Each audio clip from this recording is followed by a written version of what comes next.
Three of the world's most powerful AI systems, ChatGPT, Gemini, and Claude, were asked one of the most unusual questions ever put to a machine. If you were the devil, how would you deceive Muslims today? Nobody expected what came next. The answers were not wild or dramatic. They were quiet, familiar, unsettlingly close to real life. The most frightening enemy is not the one who comes with fire and noise. He comes with a smile, a suggestion, and a slow, patient plan. All three AI systems agreed on this. The greatest deception does not look like evil. It looks completely normal. And that is exactly what makes it so dangerous. ChatGPT said it would start by mixing Islamic values with modern popular culture until no one could tell the difference anymore. It would make traditional teachings feel old-fashioned or too strict, then flood every spare moment with distractions, social media, videos, streaming shows, until sitting down to make dhikr or read Quran feels boring and outdated. The heart grows restless and empty without even knowing why. ChatGPT also said it would go after the community itself, whisper about differences, race, ethnicity, madhab, opinion, until small disagreements become real hatred, make gossip feel satisfying and unity feel impossible. Brothers stop trusting brothers. Families quietly fall apart. A divided ummah is a weak ummah. Gemini said it would push Muslims away from real Islamic knowledge and toward entertaining social media influencers who speak confidently but are not grounded in the Quran and Sunnah. Why study for yourself when someone has already summarized it for you?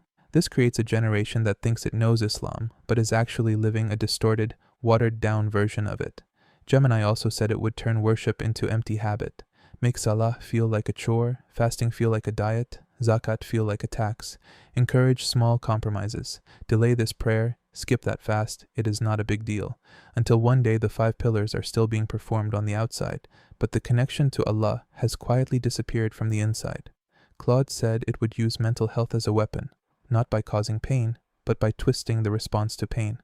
Make the struggling Muslim feel that nobody understands them, not family, not community, not even Allah. Build walls of isolation using their own suffering, until the masjid feels like a place for strangers, and dua feels like talking to the ceiling. Inside homes, Claude said it would create tension between parents and children until the warmth cools, and the house that should be full of sakina becomes full of silence.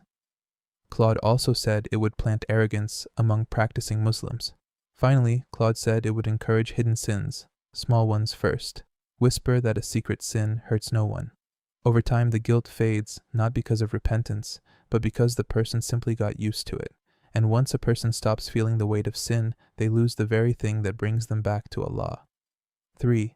AI machines identified the threat clearly.